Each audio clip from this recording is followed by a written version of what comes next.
Сәлем барлығына, сіздермен бірге мен Сайлау Әбден. Бүгінгі видеода мен адамдардың көп қойылатын өзекті сұрақтардың біріне жауап беремін. Бұл әрине ақш-қа баруға дайындалып жүрушілерге, барғысы келетіндерге, немесе ақш-тың визасына тапсырып жатқан уақытта, дайындалып жатқан кезде. Сұрақ қандай? Сұрақ келесідей. ақш-тың визасын қалай алуға болады? Немесе ақш-тың визасын алу неге қиын дейді. Бұл сұраққа мен бүгін сіздерге ақш-тың визасын қалай алуға болады, мынандай құжаттарды дұрыс жинаңыздар, анкеталарды дұрыстап толтырыңыздар, уақытымен барыңыздар, дұрыс киініңіздер, басқа да бір нәрселерді айтпаймын. Сондай бір советтерді бүгін мен нақты бұл сұраққа жауап беруге тырысамын, өзімнің 10 жылдық тәжірибеммен бөлісе отырып. Америкаға визаны қалай алуға болады, қалай жеңіл алуға болады, немесе Американ визасын алу неге қиын деген сұраққа жауап беру үшін бұл сұрақты біз басқаша қоюымыз керек. Ол қалай? Ол келесідей. Неге Американ визасына отказ береді? Қандай себептерменен Американ визасын бермей қояды? Міне. Получается, егерде біз бұл осы сұраққа қазіргі айтқан жауап табатын болсақ, значит, Американ визасын алуымызда жеңіл болады. Визасын алу жалпы қиын болмайды. Енді бағана сұраққа жауап берейік. Американ визасына неге отказ береді? Не үшін бермей қояды көпшілік адамдарға?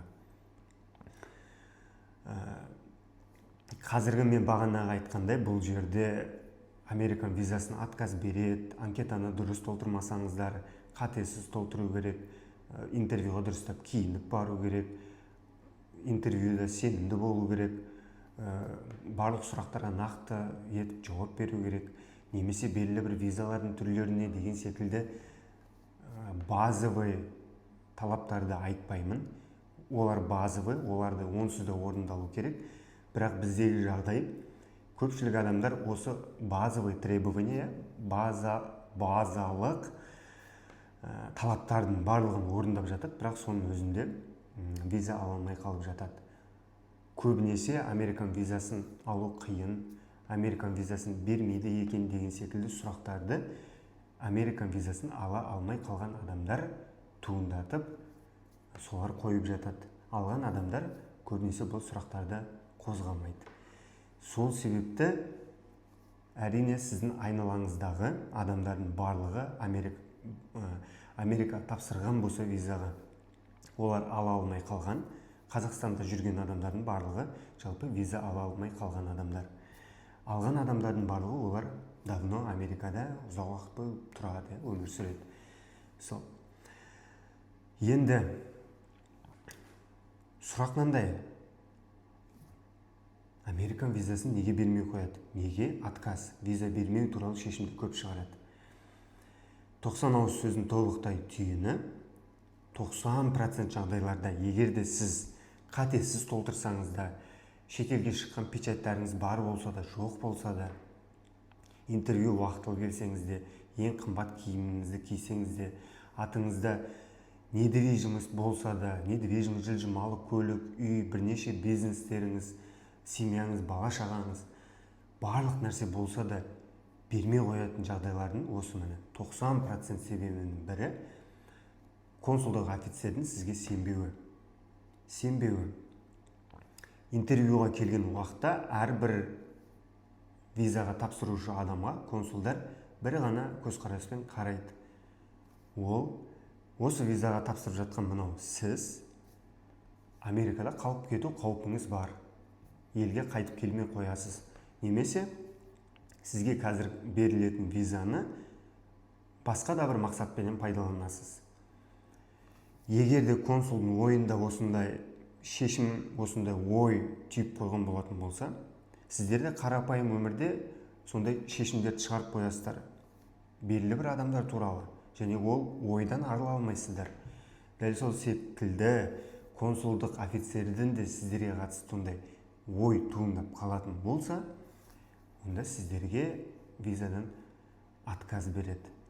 Әрбір Американ визасын алған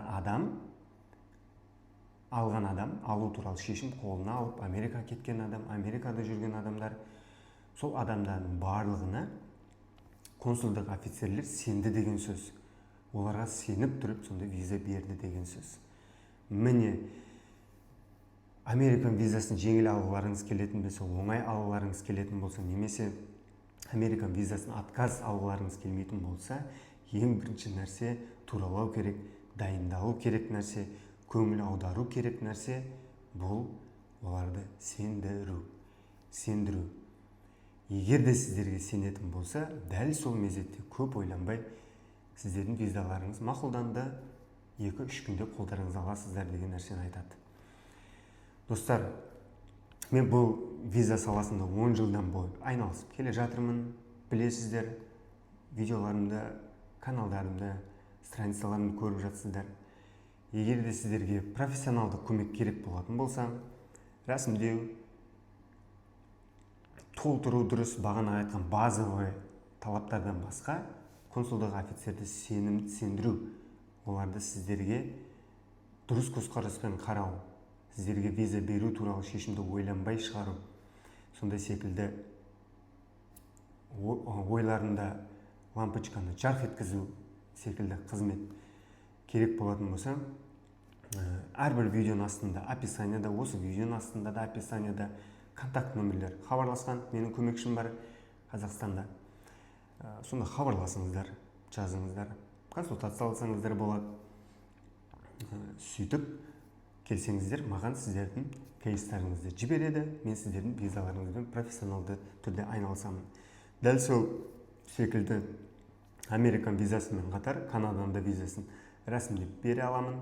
Ол жерде американдық визаға секілді процесс емес, кішкене басқашалау.